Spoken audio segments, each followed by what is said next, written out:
श्री राधे, श्री राधा रमण लाल की जय।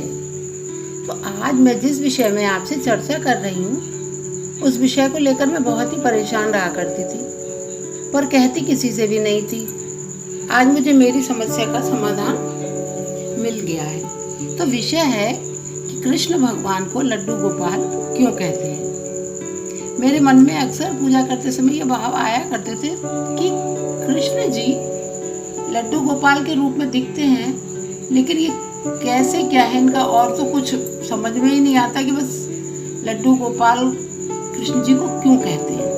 और मैं किसी से कहती नहीं थी, लेकिन आज जो है मुझे इस समस्या का समाधान मिल गया। तो आइए जानते हैं कि भगवान श्री कृष्ण के कई नाम हैं, श्याम, मोहन, वंशीधर, कान्हा, मुरलीधर। तो उनमें से एक प्रसिद्ध नाम है लड्डू गोपाल, बालपन का, जब कृष्ण भगवान ने बाल रूप रखा था। तो क्या आपको पता है कि भगवान श्री कृष्ण का नाम लड्डू गोपाल क्यों पड़ा? बहुत समय पहले ब्रज में एक कृष्ण भगवान के एक भक्त रहा करते थे जिनका नाम था कुंभन दास जी। उनका एक पुत्र था जिसका नाम था रघुनंदन। तो कुंभन दास जी के पास बांसुरी बजाता हुआ श्री कृष्ण का एक विग्रह था, जिसे वे हर समय उनकी भक्ति में लीन रहते थे और खूब मन लगा करके उनकी सेवा किया करते थे। उन्हें छोड़कर वे कहीं भी नहीं जाया करते थे। तो एक दिन वृंदावन से उनके लिए भागवत करने का न्योता आया।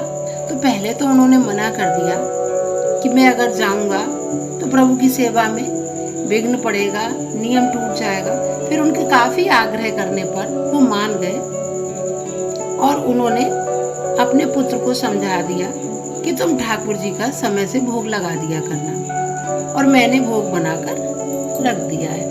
अब रघुनंदन ने भोग की थाली ठाकुर जी के सामने रखी और सरल मन से आग्रह किया कि ठाकुर जी आओ, भोग लगाओ। अब उनके मन में तो यही बात थी कि जैसे हम खाते हैं वैसे ही ठाकुर जी भोग लगाएं, वैसे ही ठाकुर जी खाएं। उसने बार बार आग्रह किया और भोजन ऐसे ही रखा रहा। अब वह उदास हो गया और रोते रोते कहने लगा कि ठाकुर जी आओ ना, भोग लगाओ ना, तुम क्यों नहीं खा रहे हो? मैं इतनी देर से ठाकुर जी को बुला रहा हूँ, ठाकुर जी आ नहीं रहे।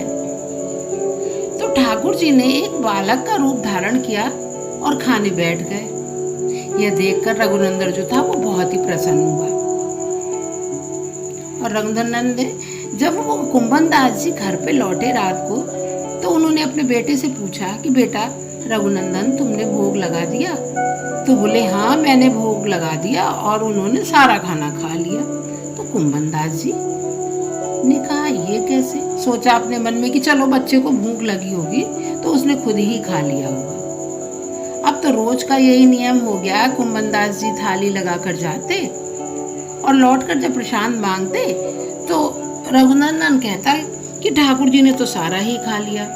अब कुंभन दास जी को लगा कि मेरा बेटा झूठ बोलने लगा है, तो आखिर वो ऐसा कर क्यों रहा है खाने के पीछे।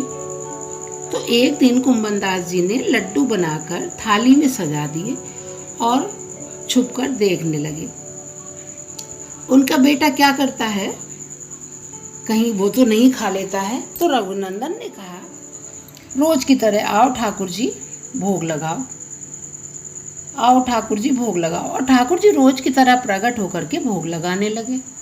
अब यह देख करके तो कुंदन दास जी दौड़कर आए